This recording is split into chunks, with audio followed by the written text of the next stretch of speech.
Hey gang, Jesse here at JG Repairs and Towing. So I want to shoot you a quick video over fuel systems. So in the past few years, with the introduction of high pressure fuel systems and low sulfur fuel, we've seen way more fuel system failures than what we used to see.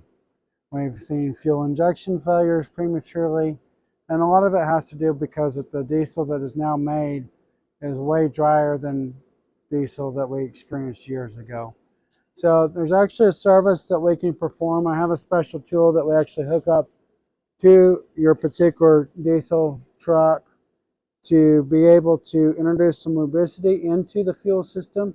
This will actually force clean the fuel injector. So if you've got an erratic spray pattern, you've got a piece of debris or something that's within the fuel system, or the nozzle is just simply sticking because it's been too dry, this is a service that we offer where we can force feed the fuel system the lubricity that it needs to the injectors.